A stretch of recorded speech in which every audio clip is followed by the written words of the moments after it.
Slammy, ego, slammy, ego, slammy, ego, slammy, hey. You already know what's up. What's that? Another home run. You should know the job ain't done till we hold that trophy up. Hey. What's going on, everybody? Welcome, episode 624 of the Talking Friars podcast and YouTube show. Ben Fadden with you here. It is August 11th, 2024. The Padres, they take 2 out of 3 against the Miami Marlins. Another successful road trip, 5-1. I'm going to take that every day of the week. I know the ending of this game was not great. It was very entertaining. It was interesting. But, man, we thought we had that game-tying home run, thought that Ha-Seong Kim got that, and I was going to be like, oh, all those Ha-Seong Kim haters, where are you at now? Inches away. Hits, obviously, the top, which I watched the replay, and it looked like it was purple, right? The purple bar there, the cushioning, it was a little higher in that spot than it was on the rest of it, which was weird, but hits the top of that, then hits the left fielder, and then bounces over the wall. And so it's not a home run by rule. It's a ground rule double. And so the game's not tied in that situation. And then obviously the Padres can't do anything after that. But just looking at the road trip overall, just to start this off, I'm taking it. I'm definitely going to take 5-1. I'm going to take that every day of the week. Doesn't matter. I don't care if you're playing the Pirates and the Marlins. Those are still two Major League Baseball teams. It's hard to win 5 out of 6 in Major League Baseball. The Padres, they've won 16 of their last 19 games. I'm going to take it. So that's how I feel about it. We'll get into the 3 games of this series, obviously. I'll get to the chat. If you want to join the show, you can click that link that's pinned up at the top of the chat. Any super chats that come in, I will read those. Those are very appreciated as well. And then there's some other topics I want to get to. We can give a little bit of a preview of this upcoming series, as Joe Musgrove is going to be back tomorrow at Petco on the mound, finally, against the Pirates. And then the Summer Olympics, they just finished up. And next up is LA 2028, Major League Baseball. Is there going to be some involvement there? Will they stop the season for that? Feels like that's a long shot, but we'll discuss that. Torn ligament Luis Arraez is playing with in his thumb. I did a video on it earlier in the week, or technically last week because today's Sunday, but I can give some thoughts more on that as well, and I'm sure you guys will have some thoughts on that. But let's just go over today's game, and then we'll go yesterday, and then the day before that, Friday. Jackson Merrill obviously is standing out. I thought that going into this last inning of this game, all the attention was like, oh, Jackson Merrill, he's leading off. Is he going to do it again? He didn't. He popped out. But when you're playing that well, it's just like, oh, man, is he going to keep this? Because he was on a hot streak, and he still was playing really well. But it reminds me of Steph we just got finished a couple days ago watching the Gold USA game, US win gold there in the basketball against France, and Steph was like unconscious. He kept hitting through. It was ridiculous.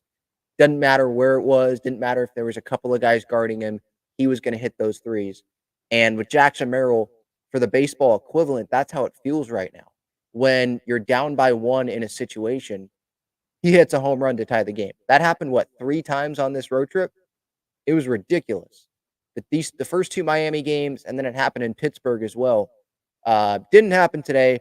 And really, I'm not blaming Jackson Merrill why the Padres lost this game.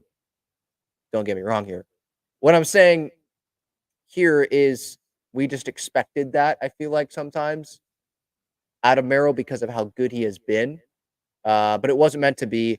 Who I put this game on, you could point to Ha-Seong Kim, obviously, with the errors, because, of course, those mistakes ended up costing the Padres, because Jake Berger turned into like Yan Gomes all of a sudden against the Padres. He had a homer in all 3 of these games. And I want to go back to that first inning. Was it the first inning or second inning? I think it was the second inning for the home run. Yeah. But first inning, Dylan Cease, they were talking about the velocity on the broadcast. I'm not super worried about the velocity. I mean, it was still mid 90s and he still got to 97, I think. So it wasn't really that for me. For me, it was the release point, it was command. It just wasn't there. I'm not going to make excuses for Dylan Cease and be like, oh, well, it's because his last start was messed up and now he's starting here. And it's like, it was just a weird, I don't know what his preparation was going into this outing. Maybe it was different. I'm not going to blame it on that. He needs to be better than what he was at. When Dylan Cease takes the mound, we're expecting him to go longer than 5 innings, which is what he went today. And yeah, it was 2 earned runs, but 5 runs total, put the Padres in a big hole. I know there was defensive mistakes. It was not just Dylan Cease, but he knows that he could have pitched better. Offensively, 1 for 9 with runners in scoring position. Obviously could do better at that. And the Marlins, they went 2 for 10. So they were able to still scratch out the win. And the Padres, they still scored 6 runs. Not doing so great with runners in scoring position today. But yeah, that second inning. So there's the fielding error by Kim. The second one, when Xavier Edwards had that grounder, that was not on Kim. I thought that was a good play. He had to range over to the other side, make the spinning throw. Arraez got to catch that ball. That's not on Ha-Seong Kim. It was not perfect. Arraez did have to move over, kind of like he had to move his left foot over his right to catch it, kind of like a backhand. But you still got to catch that ball. You're in the major leagues. You got to catch that. But whether it's Kim or not, yeah, you're going to make those mistakes. And I don't care if it is the Marlins. For the most part, you're going to pay. And the Padres didn't just pay there, but they paid in this game. If you don't make those mistakes there, the inning would have been over. And Jake Berger wouldn't have gotten up to hit that home run. Or if he did, it would have been a solo home run. And the Padres maybe could have won this game. And it's like the baseball gods were like, Ha-Seong Kim, nope, you messed up earlier in the game. We're not rewarding you with this home run to tie this up with 2 outs in the 9th inning. Not happening. So that sucked late in this game. But, it's one of those where got to play cleaner baseball. You want to make sure you win that game, play cleaner baseball, and you would have won the game. But I'm still proud of how they fought. Mike Shildt said post-game, the grit squad. I think that's what he labeled them a few days ago. And yeah, that's what they are. I don't feel like I want to keep mentioning that anymore. Like, oh my gosh, I'm doing it now, but going forward, I don't know how much I'm going to be like, yep, this is who they are, the fight, I love it, because I do love it, but I don't want to say it like I'm surprised, because we shouldn't be surprised. This is who they are. They fight. It doesn't matter if the score is 8-0. It doesn't matter if it's 5-0. It doesn't matter if there's errors happening. It doesn't matter if there's like no environment at Marlins Park. They're going to keep fighting, and they're going to try to go win that game. They're going to go at bat by at bat. Mike Shildt was saying post-game about like what's next for this team. What's next is tomorrow. That's the focus. Get on the plane, come back to San Diego, get rested, and get ready to go beat the Pirates tomorrow. That's what it is. It's really a game-to-game mindset. It's fun to watch. It is definitely fun to watch. I know they lost today, but it's a fun team to watch. Down 5-0. They came back, not to tie it, but they were down by 1. And it was just putting the ball in play. We've seen this a lot of times by the Padres. Put the ball in play. Good things can happen. David Peralta with the ground out scored. Bogarts, Profar ground out, scored a runner. Cronenworth, hard ground out off the pitcher, scored a runner. And they took advantage of the Marlins keeping Max Meyer in that game. His OPS, man, opponent OPS skyrockets after like the first time. First time, not good, but second time, that OPS skyrockets. And they kept them in the game, and the Padres tried their best to take advantage of it, put something together. But obviously fell short. And, Bullpen-wise today, Yuki Matsui, that ball was a tank. Holy cow, that ball was crushed that he gave up. Sean Reynolds, 1 earned run. But really the issue pitching-wise was the starting pitcher in this game, Dylan Cease. Got to be better defensively, got to be better, play cleaner baseball. When you're given the opportunity to just get through innings like they were earlier in this game, first couple of innings, do it. But like Dylan Cease, if we want to go to my concern level for Dylan Cease, it's not high. I mean, let's look at the outings going into this outing and how he has pitched. He has pitched really well in those outings. And today, some of it was the BABIP, put a ball in play, nubber down the third baseline. Manny wasn't going to get to that. I think one of the liners hit off of Crony's glove early in this game. I mean, some of it, it's just, location. The home run that he allowed, that pitch, I'm not mad at Cease for that. Campy wanted the pitch up. He threw it up out of the zone. And Berger still hit a home run on that pitch to center. Some stuff you can't control. Dylan Cease, let's just go through his last outings before this.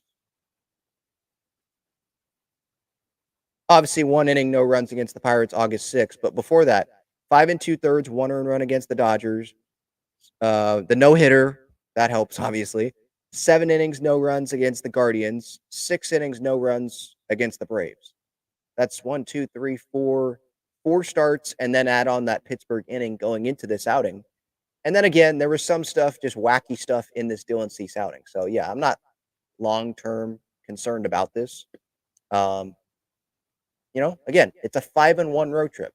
I'm going to take that every day of the week, and you move on, go have a winning homestand, starting with this series against the Pirates. That's all there is to it, really. Moving on to what happened yesterday, Game 2, 9-8, another comeback that needed to happen. Padres were down big in this game, 7-2 at one point, through 6, really, going into that top of the 7th. Just running down the scoring plays real quick.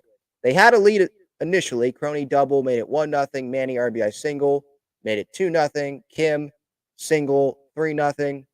But then Marlins started coming back 3-1 on the homer by Brujan. Then Jesus Sanchez with the double made it 3-3. Matt Waldron started this game, by the way. Otto Lopez double made it 5-3. Derek Hill sac fly 6-3. Pareda 7-3 on an RBI single. Top 7, Luis Arraez grounds out. Now it's 7-4. Then there's the force out to end that inning. That didn't end the inning. That made it 7-5. Then top of the 8th comes around, and Jackson Merrill ties the game up with a homer. 7-7. Arraez go ahead, RBI single, 8-7. But then bottom 8 comes around, and Jake Berger hit a home run. Makes it 8-8, top of the 10th. Luis Arraez grounds out to first. Then it was a 9-8 victory right there for the Padres. Man, again, it's the fight about this team. They're not going to give up. Big down 7-2. They're going to come back. It's all right. They'll come back. They'll fight, especially when you're playing a team like the Marlins. And I know a 5-run deficit, that's like, you're playing another big league team. That's going to be hard to come back from. But when you have a lot of time in the game, not a lot, but you have innings. It's not like it's the 8th inning. You have multiple innings to come back, not just a couple.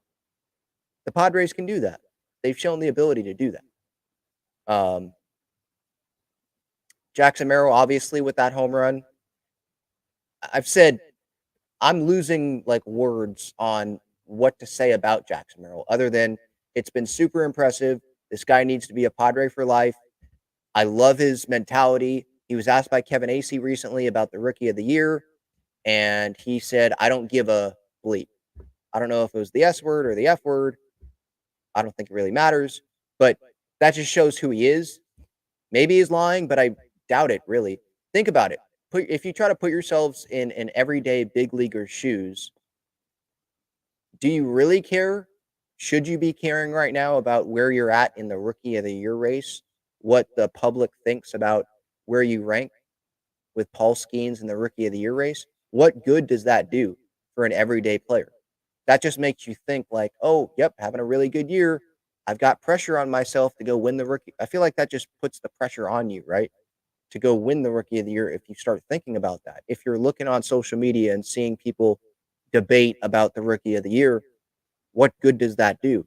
You're an everyday player. You got to forget what happened the last day, move on, prepare for the next day starter, and do the same thing. Flush it, move on, flush it, move on. And so I do believe, Jackson, that he doesn't care right now. We'll see what happens, if it's a couple weeks left in the regular season and it's getting, really closer, we'll see. But what he cares about is getting this team to the postseason, helping this team win baseball games every single day. And he's done a really good job at that this year. And yeah, he's my Rookie of the Year, but who cares what I have to say? That doesn't matter. What matters is what the voters have to say. But what really matters more than anything is if the Padres make the postseason, if the Padres go on a run, and if Jackson Merrill is going to be healthy to do that, and can he help the Padres go on a run? And the answer is yes to that. This guy, sure, he hasn't played in a postseason game yet, but there's been some postseason environments. The feel of it, these Padre Dodger games, there's a feel of it. I'm sure if you're standing in a big league batter's box at 21 years old, there's a feel of it. Those career games were probably pretty special. So he's done that. He's been in the ninth inning and the team's down, and you got to come back. In the eighth inning, down on the road, come through with home runs multiple times on this road trip. Being at Fenway Park with that crowd, being in Baltimore with a bunch of family and friends coming to see you. Maybe, I don't know if he feels the pressure, but maybe some would feel the pressure in that situation. It doesn't get to him, you know? I compare it to, and here's another basketball comparison, but I was watching the women's gold game today. Super happy with that result, by the way. I mean, it was too close, but hey, all that matters is they won, right? But Kelsey Plum, shout out to her from San Diego, big free throws late in the game, and she's up there smiling ear to ear as the French crowd is booing her. That I feel like I'm trying to make the comparison to Jackson Merrill. I feel like that's what that is. Is this is baseball. It's fun, you know. I get to go, and when he's on the road in the postseason, imagine, let's say Dodger Stadium, how much fun he could have with that. And he was having fun shushing the two Marlins fans that were there in Miami today, or not today, during this weekend series. He has fun with it. It's fun. The dancing in the outfield after wins. That's just what it is with him. I'm not like, oh, what's going to happen when the bright lights come, because we've seen it. Not the brightest lights, because that's the postseason, but again, we've seen those situations where Jackson Merrill thrives off of it, hitting a walk-off homer against Mason Miller. Little things like that. The homer against the Dodgers, what was that, last homestand? Big Blake Trinan, big moments. So he's obviously been a huge positive, was a big positive on this road trip for the Padres. Him and Manny were probably the MVPs of this road trip for the Padres, I would say, them going 5-1. And then shout out to Luis Arraez, obviously playing through injury, and I'll get to that here in a little bit. With that single yesterday, just not trying to do too much. He still, like I've said multiple times, he still impacts this Padres team, even if he's not getting hits all of the time. He's still getting his hits, by the way. But if he's not going to get a hit, he's probably not going to strike out. And if there's guys on base, move runners over, do a job, bring in a run on a ground out. If the infield's playing back, just put the ball in play and good things can happen. We saw that a lot during this road trip. We've seen that a lot this season. So, yeah, like Luis Arraez, going to the question about, and I guess I could just go into that right now, about Luis Arraez dealing with that torn ligament in his thumb. He's been dealing with it for weeks, for months, since late June when he hurt it, I think, diving into third base, I believe, against the Nats late in June. The average is not over 300 since then, but he's still providing an impact for this Padres team. And I'm sure there's Padres. I mean, I've seen it. Like, put Arraez on the IL when they see that. Or whenever he doesn't get a hit in a game, they reply, like, put him on the IL. And for me, it's like, well, how about watch every Luis Arraez at bat? Look at the situation and look at the impact. Look what happens later in the inning after Arraez puts the ball in play, moves a runner over. Or he puts the ball in play and a runner scores. Stuff like that, that's value. It's not a home run. It's not a double in the gap. It's not the sexy thing, but that's value. I care about runs. Score more runs, score one more run than the other team. That's all that matters. And Luis Arraez helps with that offensively. And yeah, he's not healthy, but and yeah, that's affecting him. I believe he admitted that to Dennis Lynn, I think, in The Athletic the other day when he was first talking about this, the torn ligament. But again, just him being out there, I'd rather have that than you bring up a minor leaguer because that guy's not going to make contact at the rate that Luis Arraez is going to make contact. And Kevin Acee in his Padres Daily already made this video the other day about it, but he was saying how resting for a couple of weeks, that's not really going to do anything. That's not really going to help very much. It's a torn ligament. For him to actually get better, it's going to be months off without surgery, or he has a surgery and then there's recovery from that. So this is going to be an off-season thing when it gets better, and he's going to have to play through it. As I said the other day, I'm fine with him not playing every day. They base it off of matchups. I'm fine with that. Having Luis Arraez come off the bench in a contact spot, that's not the worst. That's not the worst thing in the world. That's a luxury. So yeah, I'm not putting Luis Arraez on the IL. He's not going on the IL unless he really like breaks something and it's really bad and he can't play. But the Padres, they know what value Luis Arraez has for this team, and he's gonna tough it out. He's gonna stay in it. A fun comeback yesterday. It was, and shout out to the pitching staff. I don't just want to only talk about the offense, but Johnny Brito, after Estrada gives up a couple of runs, and he's going through a rough spot right now. You know, missing spots, bad location, hangers down the middle. What I saw yesterday, and I don't know if it's him coming in the fifth inning and he has to get ready earlier in a game than normal. He's not going to make that excuse, I wouldn't think. I wonder what is happening. He's just not being able to hit that location. Is fatigue setting in? Because this is his first, I believe, first full season in the big leagues. What's happening there? I don't think is it the confidence because the Padres are like, let's go get relievers to put in the situation that Estrada was pitching in. To me, it feels like Estrada's a confident guy regardless. I'm just trying to ask questions here on why he may be struggling. Like, if I'm going to put it like literally, yeah, it's the location. I'm not seeing it as velocity. I'm seeing it as he's not hitting spots. He's leaving pitches over the middle of the plate. But I could say that about every pitcher that struggles. So that's why I'm just trying to ask the other questions. But props to guys like Robert Suarez, to Tanner Scott. That got to feel good for him, huh? Tanner Scott coming through against the team that just traded him. I don't know. For me, I know that would feel good. If a team traded me and I get to come into that ballpark and go help my team that I'm on now that wants me to go win that game against that team, that would be pretty freaking cool. That would make me feel really cool. So that had to be a good weekend for Tanner. Happy for him. His ERA, by the way, 1.43. Robert Suarez's ERA, 1.55. There's nice guys to have there in the last couple of innings of games. So out of the bullpen today, because I was just talking about those two guys have been pitching frequently the last 4 or 5 days. One of them was 4 of the last 5. Scott was, I think, he was either 4 of the last 5 or it was Suarez. The other was 3 of the last 4. So they did not pitch today, so I guess that was the benefit, if you will, of the Padres. If they would have won this game, blowing them out, they wouldn't have pitched either. So I obviously would have rather had that. But if we want to find a positive in this game, It's that those guys didn't have to pitch again, and they could be ready, hopefully, for the Pittsburgh series coming up. And again, it's a series win on the road. I don't care what team you're facing. I'm going to take that. Unless you need to win that game to make the postseason, I'm going to take those series wins every day of the week. And of course, I'm going to take a sweep at Pittsburgh as well. But yeah, Adam, Matsui, and Reynolds pitched today. By the way, Burrito got sent down.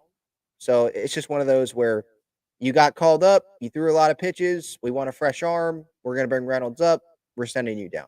And then Musgrove's going to get activated tomorrow. So I would think that Carl Edwards Jr. is the guy that goes down.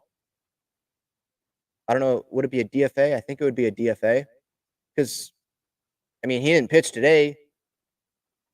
Hasn't pitched since Pittsburgh, right? That last game against Pittsburgh. So that feels like the no-brainer. I don't think you're picking someone else. Unless you're picking Reynolds, but I don't think you're picking someone else to come up.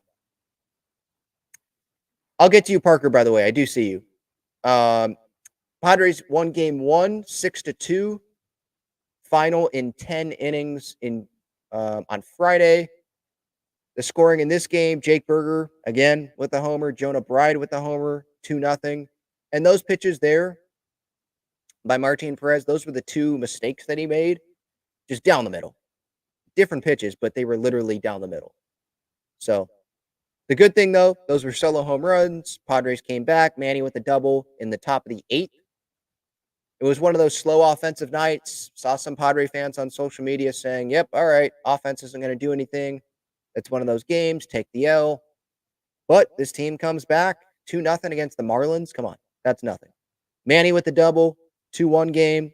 Then top of the 9th, Jackson, obviously hitting that home run there.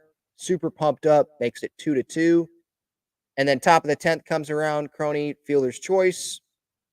Runner scores, makes it 3-2. Tyler Wade got a little ouchie there. Was it on the nose? Had some blood there. But hey, I respect it. Doing whatever it takes to get in there at home to get the lead. And then Manny comes through with the double, makes it 5-2, scores a couple of runs there. Merrill with the single, 6-2. He was hitting bullets all over the place. And so, yeah, I mean, Martin Perez, let's talk about him for a moment, huh? These last the first 2 outings with the Padres, it's been better than I think what we could have expected. What we wanted, I think, from him was give the Padres innings, keep us in games. And that is totally what he has done. I would have took 6 innings. I would have took 5 innings, to be honest, that first start against the Rockies. 5 innings, few runs. I wasn't expecting much. Except, like, give us a better outing than Rich Hill's outings. And that's not a very high bar to cross. That's a low bar, you know. And that's what he's done. 7 innings, 2 earned runs the other night, 6 punch outs. Again, gave up a couple homers, but they were solo. And yeah, I mean, the Padres, props to the Padres, AJ Preller again, like they identified this guy as, hey, he's not going to cost a whole lot. He's on the Pirates. It's a veteran guy. It didn't seem like there was a lot of competition for Martin Perez. We see what we can change with him. He's got a consistent, smooth delivery. I mean, I saw that before the Padres acquired him. I was like, that's a nice delivery right there. It's a left-handed starter. The Padres had not had a left-handed starter start any game this year before Martin Perez, which that was wild when I, saw that on social media, and then I went to confirm that during that Rockies outing. So it's good that you're not just teams aren't seeing righty, righty, righty. You can see a lefty maybe in a series, and it just gives you more depth. It allows Vasquez to go down. Burrito doesn't have to be on the roster all the time. Just gives you that depth, and I trust Martin Perez more than Randy Vasquez right now. I like Martin Perez as a starter in this rotation over Vasquez right now. And then if something happens, Vasquez is not the worst option to have. He's had good moments. He's had good starts for the Padres. So shout out to Martin Perez. Shout out to Brian Hoeing, another former Marlin. All three, Scott, Arraez, and Hoeing, they made some impact on this series, some positive impact for the Padres. Hoeing won an inning in that game, Adam an inning, Tanner Scott an inning, no runs. And the Padres, they fight back there with that win. So, again, 2 out of 3. I'm going to take it. They keep fighting. That's their identity. the Grit Squad, as I think Mike Schilt nicknamed the Padres. But yeah, your thoughts. Feel free, put them in the chat. If you want to join the show, click that link pinned up at the top of the chat, like Parker does. What's up, Parker? How's it going? Good. How are you? Pretty good, pretty good. Um, well, I mean, throughout the game today, whenever they went down, I obviously knew, I knew that we were at least going to give ourselves a chance to score. Yeah. But I was like, if we do lose, I can't, even though they've done it so much, I can't expect them to come back and win every single game. Yeah. And so obviously, this whole series was kind of it wasn't like amazing. From the whole pitching, I mean, the hitting was pretty consistent except that first game. But I'm just a little upset with how our pitching was. But you win a series, all you gotta do is win series, and you're gonna probably be okay. But the only thing I was upset with today was, or main thing I was upset with was obviously Ha-Seong Kim with the air, and Luis, the one where he threw it, I think it should be caught, but still not a phenomenal throw, but I think it still should be caught. And then Yuki's been pretty decent all year, so I don't hate it, but recently he's been kind of hit or miss recently. So I kind of wish we went with Hoeing there, but I think he did. Did he throw yesterday, or was it he threw the first game? He threw the first game. But 6 pitches, right? It wasn't a lot. It was one inning. Yeah. Yeah, but I mean, I understand why. I think they might want him for tomorrow with Musgrove, just in case if he can't go super long. Yeah. But I was hoping they might go with Hoeing instead of Matsui, because Hoeing's actually been, not going to say like phenomenal, but with his outings that he's gave us, he's been pretty good. He looks like he has some good stuff. Yeah. He hasn't like stood out in a bad way. Yeah. And I thought obviously Jackson Merrill was just awesome. So I thought that was good for him. I know he doesn't really care, but I want him to win Rookie of the Year really bad. So Solano, I was really excited to see. The more he keeps producing, the more I hope he gets in the starting lineup. But it kind of like frustrated me, but it didn't, because the Kim was not called a home run. So now it makes me feel like Mike Shield's going to keep him in the lineup, which I know some people think that he does bring value to the team, which I think he can and he can't. But I feel like it's more he struggles more than he succeeds on our team. But again, it was just a really bad day for him, except that last at bat. But before that, he wasn't playing very good. Yeah, swinging at breaking balls outside the zone. It's easy for me to sit here though and say that when I'm not in the box, but yeah, I mean, we talked about this on the last show, I think, about Kim, and like Mike Schilt, I just don't see him not having Kim at short. I don't see them here in mid-August, them changing things around and having Xander go play shortstop for the rest of the year and bench Ha-Seong Kim just because he made an error and he's not producing great offensively. Again, like they're winning a majority of their games, 16-3 in their last 19. I'm just gonna ride with that instead of putting Bogarts at short. Then that means that you have to have Arraez or Solano play the field. If you have Crony play second, then you have Solano at first. 'Cause, I mean, I don't think they want Arraez out there every day, considering what he's going through there, because I think it's his left thumb. So again, like Schilt sees the value in Ha-Seong Kim, and so I wonder like if someone, because I haven't heard this. I don't know. Let me know if you guys have heard this, but I haven't heard anyone at those press conferences ask about if they've thought about changing it up with Ha-Seong Kim at shortstop, or have just asked about Ha-Seong Kim's performance, just in general lately, just to hear what Schilt has to say about it. I would think that it's going to be positive, and he's going to talk about how Kim never gives up and how much of a gamer he is and grit and all that. I don't know how much of a like performance-based answer you would get. Kim's just one of those where it he has the history of being a really good defender at short, and that's what is helping him. It's like kind of like Crony sometimes. That's why he keeps being in the lineup. Yeah, I see what you're saying. But do you think that, like, I'm not saying if Kim doesn't play, if Kim doesn't play this whole game, we win. But like, do you think we win more with Solano in the lineup, or do you think that do you think he deserves to be starting? Do I think Kim deserves to be starting? Solano. Oh, Solano. Yeah, on matchups. Hang on, because let me check the splits on Solano. Just like so, I just want to make sure he's not like a one split guy, and what he's doing against the righties as well. So okay, so right now his average. This is updated because it's MLB.com. 307 against righties, 321 against lefties. So he's hitting against everyone. So yeah, that backs up the thought of like Solano. Yeah, he should be in the lineup. Mm-hmm.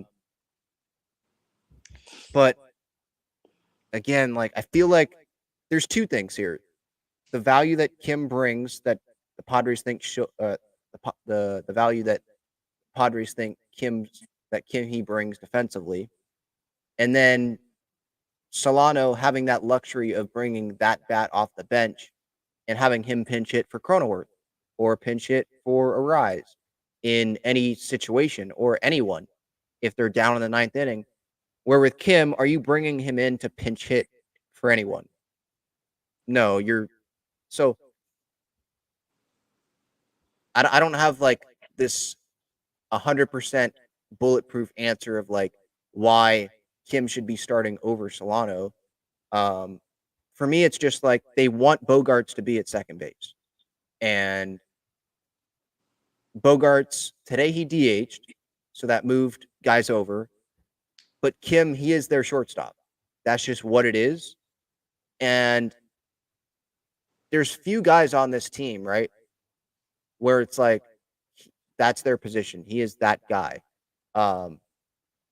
There's, I guess there's actually more than I thought. Profar, Merrill, the outfield's set when those guys are back. But on the infield, there's Manny. Okay, we know he's set. But the other spots can be changed. Bogarts is going to be in the lineup, but he can DH and you can have someone play second. At first, Crony can just not play and have someone else play, or he'll DH or whatever. But at short, I mean, how many times have they put Xander Bogaerts at shortstop this year?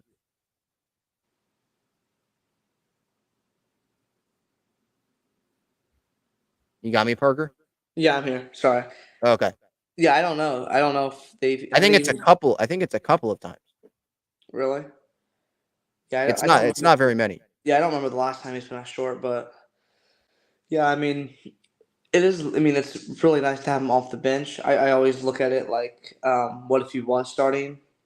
You know, I think it'd be a lot easier for him to start over Cronenworth, but still, Cronenworth brings a lot of value on the defensive side and first base. So, I mean, it's good problems to have for sure. I just think with the postseason, like, do we want Kim hitting in big moments in the postseason? So, Yeah, but I think you also got to look at, well, who else is in the lineup? I mean, let's say Tatis is back. You got Tatis, Manny, Bogarts. You've got Merrill. You've got Profar. You've got Cronenworth, who's come up big in the postseason. You've got guys. You've got Arraez or Solano if he plays. The catching situation, we'll see if they would bring anything offensively. Do you want to sacrifice defense at shortstop for another bat when, to me, with some of the pitching that we've seen this year and the offense, even if Kim's not, one of the best hitters, they've been able to still win games against good teams. I'm not so sure they want to sacrifice that defense at shortstop for Donovan Solano. And again, like that limits what you're able to do with bats off the bench as well later in games, because postseason, obviously, it's a lot about matchups.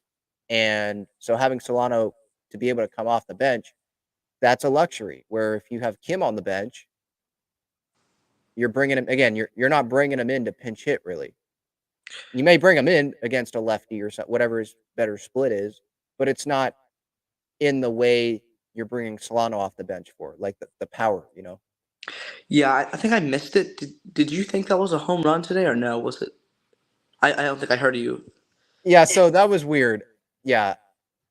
Right when I was watching it live, yeah, I thought I was a homer. Then the replay happened, and I had the same thought as Schilt, and I saw some other fans have it as well. Like, I don't know if I agree with the rule that if it hits the wall and then hits the player and then goes over, it's a ground rule double. The ball was in the air. It didn't touch the grass or the warning track. It went over the fence. That's a home run.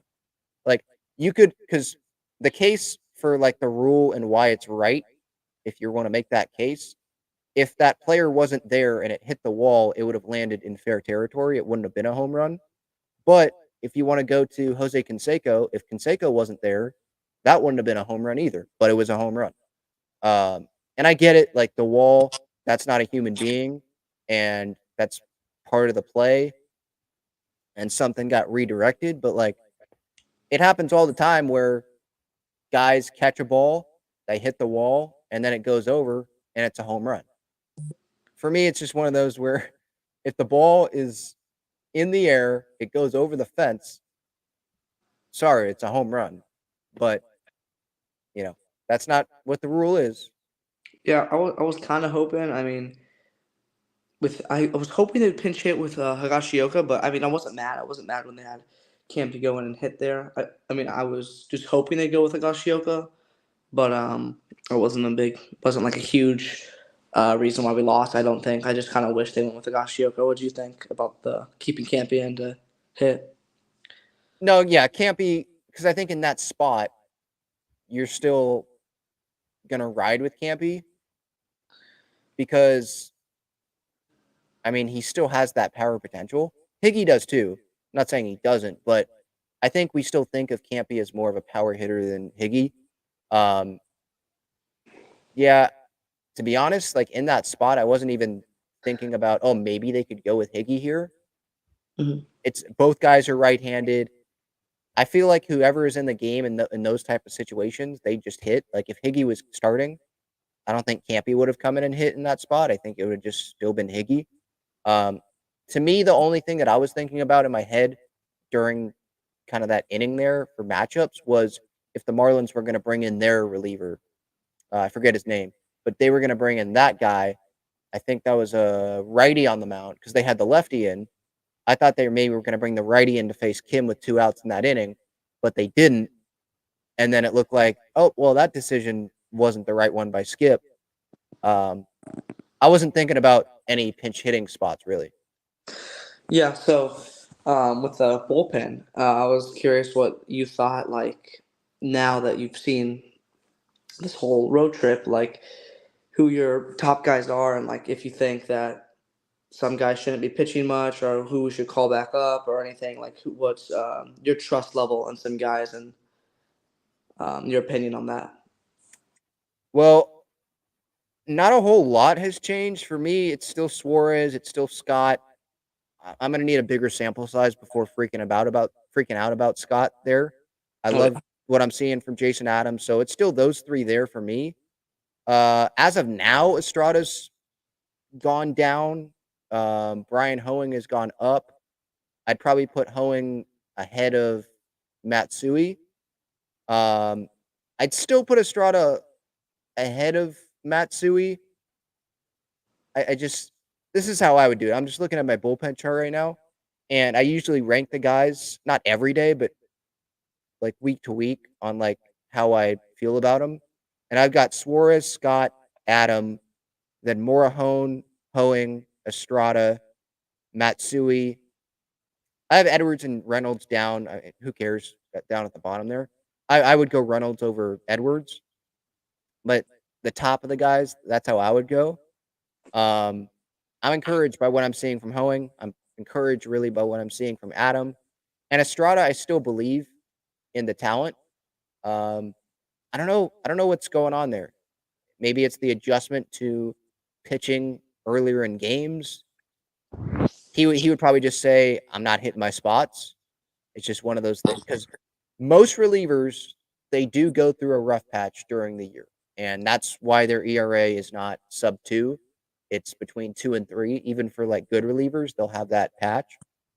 So I'm not super worried about Estrada, but it might get to that point, and we're gonna be like, "Hey, man, well, thank goodness that we have Adam and Scott, and we've got those extra relievers." Because if we didn't, and it was just those three, Morahone, Estrada, and Suarez, and it was the rest of those guys, maybe we'd be in more trouble come postseason time. Yeah, and I thought Martin Perez, I'm not going to say he's been outstanding. He's been pretty good for us. If you're going to say that's my fifth starter, I will take that every day of the week. Yep. I understand you give up 2 home runs, you missed a spot. I mean, I look at it as we expect like Estrada, he's been good all year, to keep being good all year. Like it's literally going to be like super hard to be good all year long. And with Martin Perez, did he go 6 innings? I think versus the Rockies and 7 versus the Yep. Marlins, and it was 2 earned runs and 1 earned run. He just didn't get any run support. We did end up winning both of those games, but he's been pretty good for. I mean, I've loved what I've seen from him.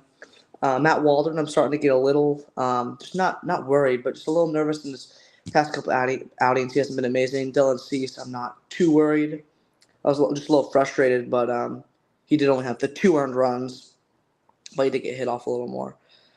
But yeah, I mean, again, I really hope they eventually call Alec Jacob back up. But I think Wandy, is he gonna be coming back soon? I haven't heard. I I haven't haven't heard. heard. I haven't heard I don't anything of think him. he's. I don't think he's rehabbing. It's the groin, so that could take a little bit longer than. I mean, Mhm. some others. Yeah, I haven't heard. Yeah, and I really hope they will eventually call Jacob up or Reynolds. I mean, he didn't look terrible either. So Yeah. Well, Jacob can't be called up for a little bit. He has to for be down for 15 days. it's 15. I thought it was 10. Position players, I think, are 10. Oh, it's 15. Yeah. That sucks. Well, it is That's what it why is. that's why we have the depth. There's, Reynolds, he's an intriguing option. Yeah. So it's not the end of the world. I just I do wonder because I think we were having that conversation the other day. I do wonder um that last spot because Musgrove comes back, Edwards is probably gone. When someone has to get activated, let's say if Peralta gets activated, Hmm. who is that guy that ends up going? Um, and they're going to have the 5-man rotation, obviously. So it's just going to be interesting to see what that bullpen's going to look like. Maybe it's going to solve itself out because there's going to be some injury, but we'll see. Would you rather have Alec Jacob or Yuki Matsui on the mound? It depends, really. I mean, high leverage. I guess it depends who's up at the plate too. Yeah. That's a tough one because Yuki, I know he's gotten a lot of crap sometimes at times this year, but for the most part, he's been good. It's I think it's much easier for fans to remember the bad moments of a reliever than the 8th inning scoreless inning from a random date earlier in the year and a string of those. But for the most part, he's been good. Like most relievers in baseball, he's had stretches of struggling, but and yeah, he got smacked. That was a bomb today, but for the most part, it's someone that I have trusted. I'm not like, oh no, I wasn't at with Matsui. I'm not like super concerned like I was sometimes when Eniel De Los Santos came into the game. Yeah. The last thing I want to leave off before I head off is I think really the main problem is we just gave up too many runs. I mean, like I think it was 17 runs that the Marlins scored this whole series. So I mean, I think that's just the main reason of why we lost throughout this whole game is the bullpen from dating back all the way to that Pirates first series. So just a lot of road bumps that hopefully we can get over as the next series comes along, and after we get a break, I believe we get a break after this Pirates series because I think it was like 14 games in a row. So hopefully, after we get through these couple hiccups, we can kind of start being more consistent with the starting rotation. I'm hoping. Yeah, me too. All right. Thanks, So, Parker. all right, see you. So yeah, have a good one.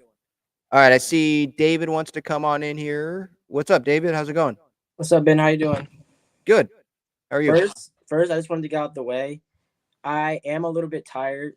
I don't have as much energy today, so if I stumble over my words or anything, I apologize. You and me both. It was early morning for me too. But yeah, I just want to talk about the series today. I mean, this entire series, we didn't get lucky because the fight in this team is just crazy. But sometimes it can be both. Sometimes you get lucky and you get breaks and stuff because you're not gonna come back from 7-2 every single time. Like we would love that to happen, and the team hopefully they had that mentality all the time, but it's not gonna happen. And the pitching can't give up that many runs a game because the offense that's not sustainable for the offense. Yeah. Oh yeah, for sure. Yeah, the 17 runs thing, we could look at it as a positive. I mean, Padres, they won a series where the pitching gave up 17 runs. But yeah, that is a lot of pressure to put on the offense.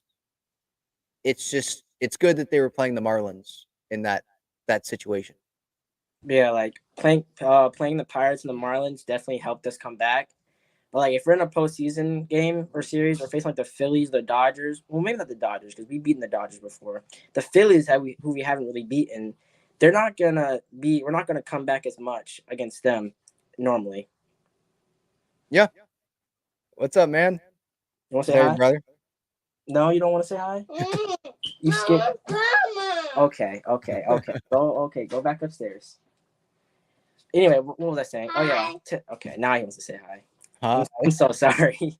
No, you're good. It was just about this series, and in the postseason, it might be tough, especially against the Phillies. It's probably going to be tougher to be scoring that many runs if your pitching is going to be giving up that many. Yeah, that's basically what this entire series is for me. It's just pitching give up a wee bit too many runs, and the offense just happened to come back two of those games. Today, we almost came back. That Kim, I don't even really know if it was a homer or not. I don't really care. I mean, I do care, but I don't care. But we gave up 7 runs. Cease didn't have the best outing, which I was disappointed because I love Dylan Cease.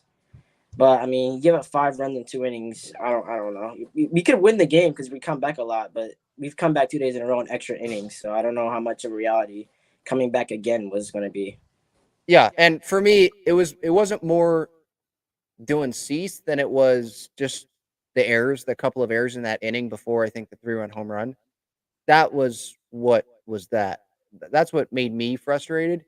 Because Dylan Cease, the homer that he gave up, I think to Berger, that fastball was well up out of the zone. I mean, you wanted the ball up. It was asked for up. He threw it up. And sometimes you make your pitch, and sometimes it was just a better job out of the hitter. Somehow he hit a home run. I mean, that happened yesterday with him, the same guy, where it was a pitch, I think, inside, and it looked like that was maybe like a weak flyout or a blooper. No, it ended up going out to right. So sometimes you got hitters up there that have just a lot of power, and I mean, I don't want to say that was a sweet spot way up in the zone like that, but some guys are able to get to that pitch, and sometimes you just have to tip your cap, really. I wasn't the Cease didn't give up a bunch of hard contact. It was really more the location of pitches because he was getting frustrated at himself for that as well, obviously.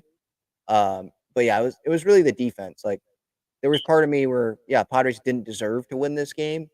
It would have been cool, it would have been fun, but they got to be better defensively.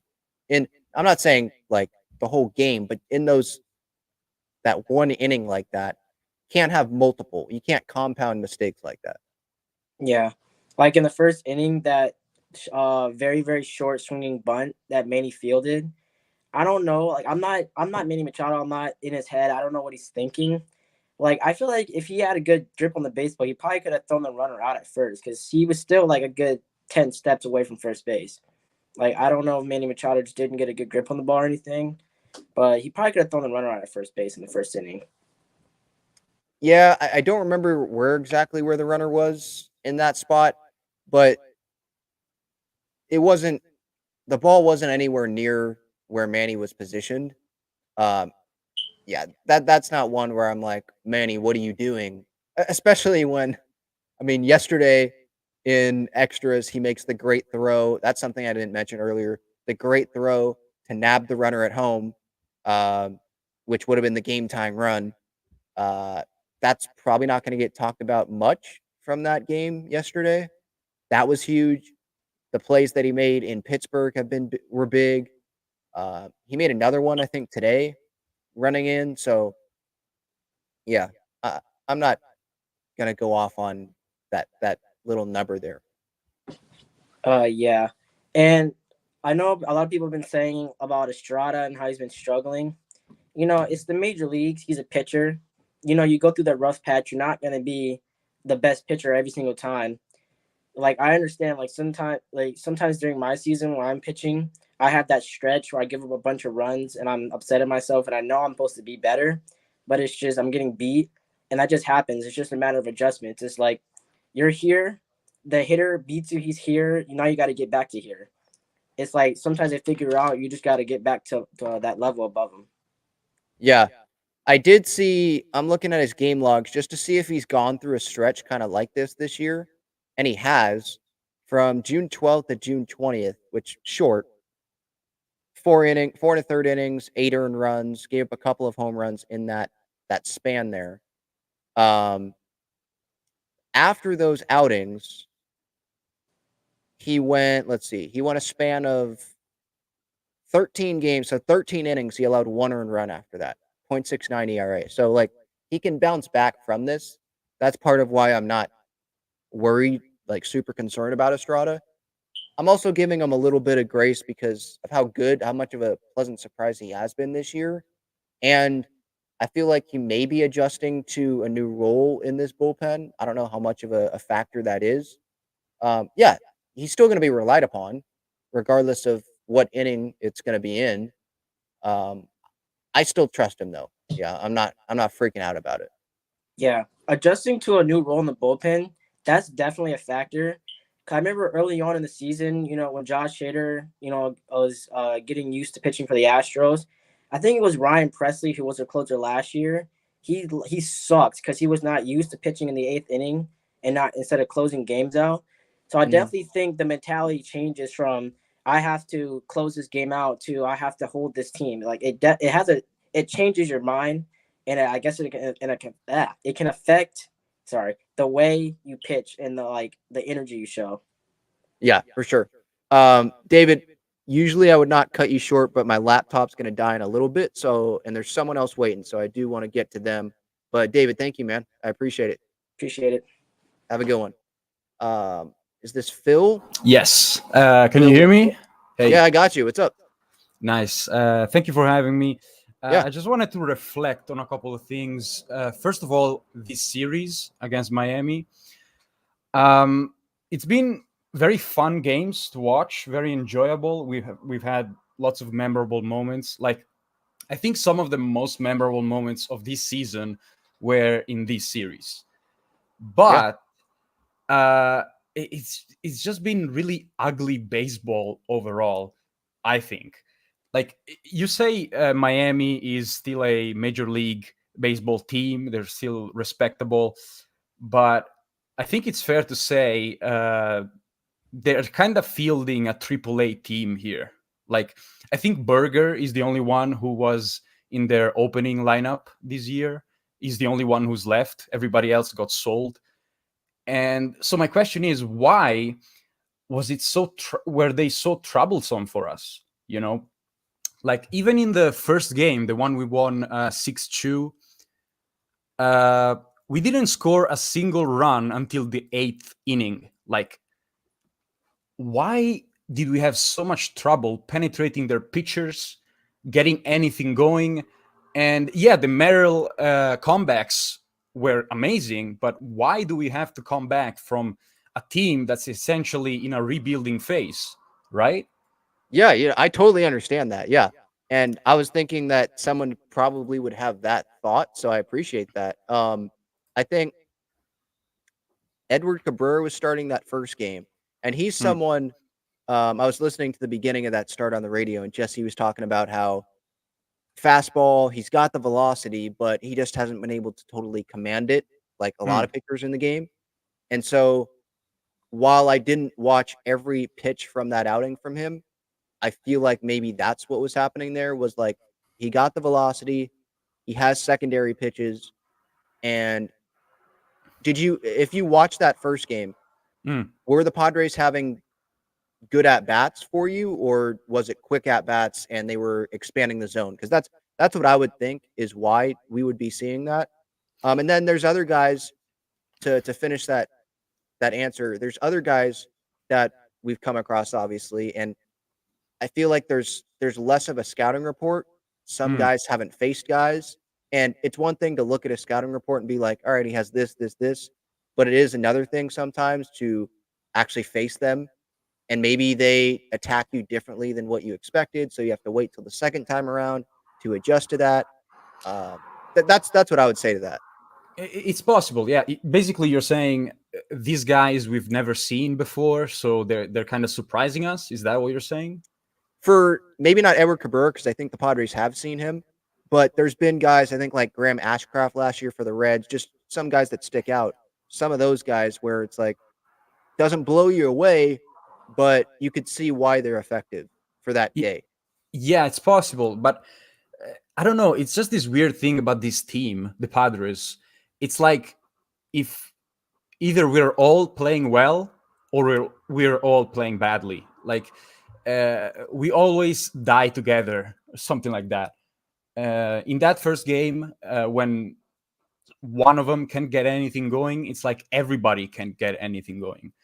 And in yesterday's game, the one we won 9-8, that was a real fun game to watch. But man, it just against the Marlins, we struggled that much. Mm-hmm. That was just crazy to me. Like we almost lost that game, right? Yeah, We were behind a lot. Hold on, let me see. they Yeah, were they down scored 7-2. exactly. They Yeah. 7-3, I think, at some point. Yeah. No, they scored 6 runs in the fifth inning. Mm-hmm. I mean, I don't know. It's like how this entire season the Padres have been like they've had a streak of 5 wins and then a streak of 5 losses. All Yep. these ups and downs, and I really don't want to be a pessimist here, but it feels like that second game against the Marlins, even the first one maybe, was like the start of another slump of sorts. Like our last good game was the Pittsburgh series, the last game with Pittsburgh, and it kind of feels like we are on a slump again. But we won those 2 games because I don't know, we just won them because Merrill went crazy. He scored amazingly, but I don't know. I guess I'm just scared of the upcoming games. I'm sorry, English is not my first language. Uh, at home against Pittsburgh, because I really don't want to jinx it, but man, it does feel like we're in a slump again. Like even today's game, we just played badly across the board. It wasn't just Kim having his home run stolen. It was just C's conceding 5 runs in 2 innings. Like, what's going on, man? Against the Marlins? Again, yeah, it's a Major League Baseball team, but really now, C's is our main guy right now. It's just weird to see him like that. And then Matsui, who I think, honestly, Reynolds, I think it was Reynolds who was pitching before Matsui came in. He lets a guy go on first base and Shield changes him. I think that was just too quick. I think Reynolds could have stayed in, pitched a bit more. I don't know. What I'm saying is, I feel like we seriously need to focus here. We should be a little worried because Pittsburgh is going to want revenge for that sweep. And I don't know. Matsui is, every time he's on the mound, I'm just, I'm clenched. I'm super worried every time Matsui is on the mound. He walks a lot of guys. He allows homers. What's your take on Matsui in general? What do you think about him? Yeah, so I did give thoughts on this a few moments ago, I think, with one of the last guys that was on. Oh, I'm But with sorry. no, you're good. With Matsui, there's stretches where, yeah, he throws balls over the middle, or there was that Angels series, I think the Royals before that, where he was struggling, and he's been through bad stretches. But for the most part, he's not someone, I don't share that same thought where I'm like super worried when he comes into the game. Hmm. I only get worried with him when he's in those stretches. So like I have to see a bad performance out of him, like maybe the last time around, and then he comes in the next time in like a big spot maybe, and then I do it. Because I'm looking at like his game log. So June 2nd and June 4th, 2 outings there. He gave up 6 earned runs in those 2 outings combined. He got 1 out. But after that, he went, let's see here. He went 12 innings, his next 12 outings. Opponents hit 163 off of him. No runs allowed, a 0 ERA in those outings. And then the 2 outings after that, 1 earned run, 2 earned runs, but then he went 1, 2, 3, 4, 5, 6, 7, 9 outings, not giving up any runs. So I feel like it's, and I feel like, fans, we can have like our one guy that we get worried about, regardless of how good the bullpen is. We're going to have that one guy, and that could be Yuki right now at the moment. But I'm just saying, like, I think sometimes and I've done this before too, where we remember the bad moments of a reliever way more than the really big stretches, way bigger sample size of success for Yuki this year than him struggling. And that's just part of the relievers, though, like, because they're not in for 6 innings. They can't build that sample size up. It takes them 6 appearances to build up that 6 innings, not 1. So I understand why. But no, I'm not actually worried about Yuki. I'm not actually worried about anyone that's going to be in this bullpen long term right now. Because like Carl Edwards Jr., I don't count. Yuki, I'm not worried about it. Estrada, I'm giving him a little bit of grace. I'm not worried about him long term right now. I'm gonna have to see more struggles from that. That's where I stand on that. I see. Well, then, fingers crossed for this Pittsburgh series coming up. And yeah, thanks for having me, man. Yeah, thank you. I appreciate your support. Have a good one.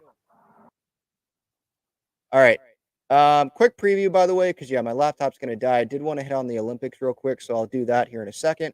By the way, I wanted to read off this stat. Jackson Merrill made history, first player aged 21 or younger to hit 4 game-tying or go-ahead homers in the 9th inning or later in a season since Mel Ott in 1929. And Mel Ott was not facing 98 miles per hour or 105 like Aroldis Chapman was throwing the other night. The breaking balls, all that. It's impressive what Jackson is doing. Quick preview, Rockies, or not Rockies, sorry. Why do I keep saying the Rockies? I think that's the series after that. The Pirates. They're playing the Dodgers at Dodger Stadium right now. I was conflicted yesterday because Paul Skeens was on the mound and there was the whole Rookie of the Year stuff, but we're trying to win the division as well. Dodgers, they scored 4 earned runs off of him. Merrill, he's hitting 400 against the Dodgers this year, so there's that goes Merrill's way.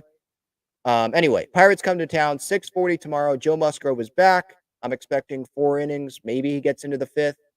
And then Brian Hoeing to come in after him. Tuesday, 6:40, it'll be Michael King on the mound for the Padres. And then Wednesday, day game, Martin Perez. So Pirates, they're 56 and 60. They're losing, I think, right now to the Dodgers. So they could be 56 and 61 by the time the series starts tomorrow. It's another series that the Padres should win, take advantage. It's, I believe, their 4th series in this stretch of a 5-series stretch of playing teams that aren't going to be making the postseason. They have taken advantage of it so far.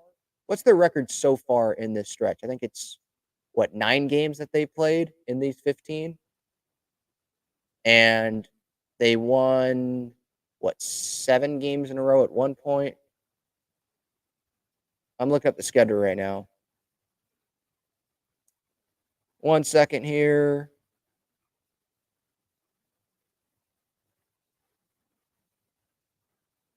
Okay. 2-1, 5-1, 7. They're 7-2 so far in this stretch of 15 games. They're 9 games into this 15-game stretch. So they're taking advantage of it. I'd like to get one more sweep in these 2 series. But Musgrove, what I care about the most is he comes out of tomorrow healthy and keeps the Padres in the game. Maybe I should have higher expectations than that, but Musgrove hasn't thrown on a big league mound in a while. Eventually, I want him to be high leverage, go 6 innings, 7 innings, get back to that this year. But I'm trying to temper my expectations going into his first start back. A reminder, some of the great partners of the show, Gaglo and Bros, famous cheesesteaks and garlic fries. Their main location is on Friars Road. They've got their stuff at Snapdragon and Petco Park, obviously, as well. Cheesesteak fries, garlic fries, cheesesteaks, a lot of great stuff there. Check them out. Breaking Tea, they've got Padres and Aztec shirts and sweatshirts. Click the link in the description for them. They released those Merrill Madness shirts. I encourage you to go get one of those. Part of the proceeds go towards the Merrill Madness charity. What they're doing there, helping parents pay for their kids' travel ball expenses. So great stuff there with Breaking Tea. Click the link in the description. Underdog Fantasy, 50% deposit match up to $250 when you use that code Talking Friars and you click that link in the description. And SeatGeek, same code, Talking Friars, $20 off your first order there with SeatGeek. Just trying to help you all out. Please use those to your advantage. And then the last topic I want to squeeze in here real quick is the Olympics. That is over in Paris. That was the best Olympics that I've watched in my lifetime. I know I'm not 60 or 70 or 80 or anything like that, but that was super, super fun. And hopefully it's even more fun in LA coming up in 2028. Baseball is going to be back. Softball is being played in Oklahoma. Baseball, should MLB be in it? Yes. I mean, the WNBA is in season. They took a pause, and I think that has helped grow their game. What just happened with them winning gold in the Olympics? What the Olympics about is the best athletes in their sports in the world coming together, repping their countries, and competing against one another. I know the WBC, there's a reason why it's before the season. You don't want to take that big break with baseball. It's different than basketball. I understand that. But teams or players that aren't in the Olympics, they can still throw side sessions. They can throw bullpens. They can do simulated games against minor leaguers. You could have the minor league season continue, by the way, and you could spotlight those guys for your fans. And come on, talk about moments and growing the game. Having Jackson Merrill showing up big time for Team USA, having Bryce Harper be the flag bearer or something. I don't think he would. I don't know if they do a baseball player, but I'm just saying big moments like that, stars, and it would be in the middle of the season. You talk about marketing the game and having the big players play. There's a better shot of the big players, all of them playing in it for their countries, than during the WBC, because WBC is before the season. Some players want to make sure that they're ready for the season. Some pitchers want to ramp up and they don't want to be competing in the WBC. They just want to be in a controlled, sort of more controlled than the WBC environment where it's not all about winning. It's about getting your starts in, your pitches, your innings. The Olympics, you're going to be ramped up already, obviously. You're going to be in the middle of the season. Now, teams will probably say, hey, we don't care about marketing the game. We're the front office. We want these pitchers healthy. We don't want injuries happening in the middle of the season. That's understandable. But as a fan, just as a baseball fan, if I, of course I'd be concerned about, pitchers getting hurt or position players getting hurt or something during the Olympics. But as a baseball fan, taking my personal fandom out of it, watching Team USA in the Olympics go up against the Dominican Republic in the Olympics, something like that, that would be amazing. And it would be all in the same city, the same site as all the other sports. That would just be fantastic. Instead, what we might get is minor leaguers representing Team USA. And it might be, maybe it's going to be the top prospects in baseball on Team USA. But come on. Would the basketball in the Summer Olympics this year, would that have been as exciting if it was the top college players repping Team USA and it wasn't LeBron and KD and Steph and all those guys? Same thing for the women's. You know, the men's, with all due respect to those players for the men's soccer for the U.S., the U23, right? There were some overage players that they could put on, but was anyone talking about that? Or was everyone soccer-wise talking about the women's run? We were talking about the woman, right? The attention was on the woman. I know they went farther and they won, obviously, which that's awesome. Congrats to Naomi Girma, Jaden Shaw for San Diego Wave for taking home gold there. But there's no attention on the sport, on the men's soccer side, because it's U23. You know, there's not the names there, right? It's not the A team. And I get it's soccer's different. There was the whole FIFA, it's not a FIFA window or whatever. I get that. But if you want the attention on your sport during the Olympics, you got to have the stars. If you want the attention. So, MLB, I think it would be in their best interest to allow the players to have the break.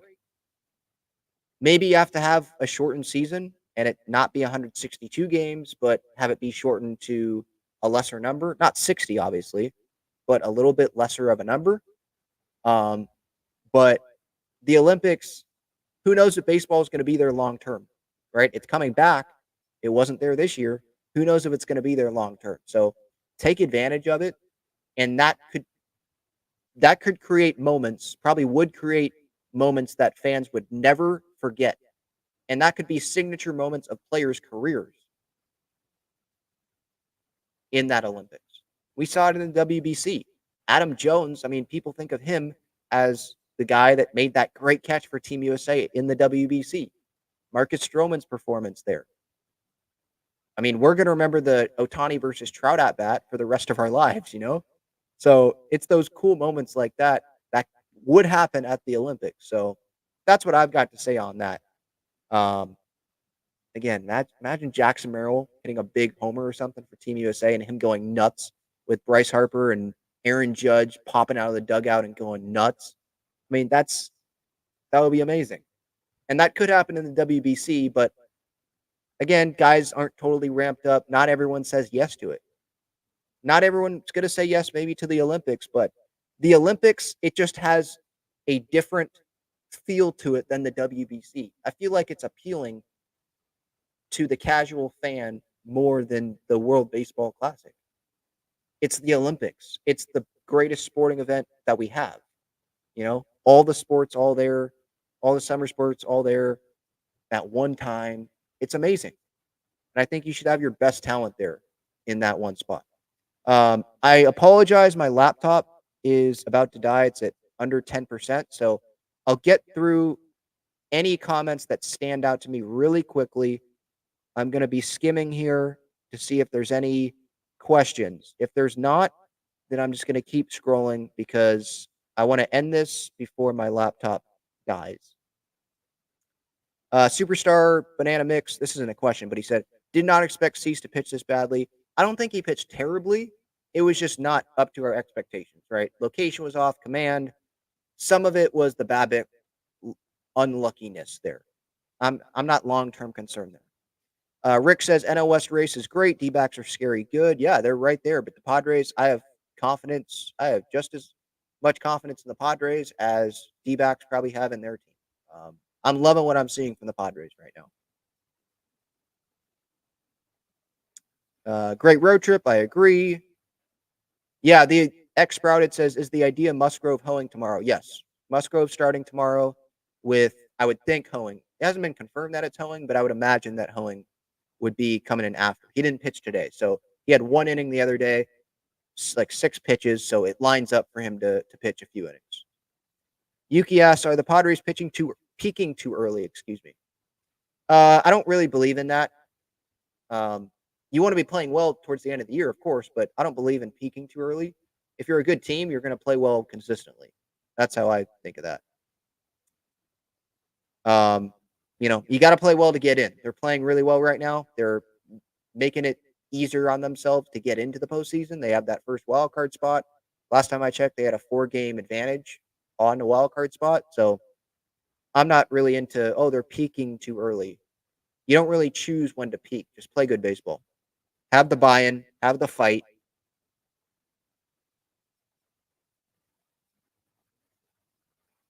Musgrove, yeah. David says Musgrove started his career as a Pirate. Let's get a quality start. Quality start's probably not going to happen in terms of the innings. He's not going to go 6, but earned runs, yeah, that's what I'm expecting there. I'm expecting 4, maybe work into the 5th. Be, efficient with the pitch count. Keep the Padres in the game. 3 earned runs or less. Like that Lake Elsinore. Was it Lake Elsinore? I think. Yeah. Throw strikes. Don't walk guys. He may not strike out a bunch of guys, but keep the ball in the zone. And hopefully he'll have some success. All right. That's it. Talking Friars episode 624. Thank you all for the time. I greatly appreciate it. And I'll talk to you all later. See ya. Laptop's about to die.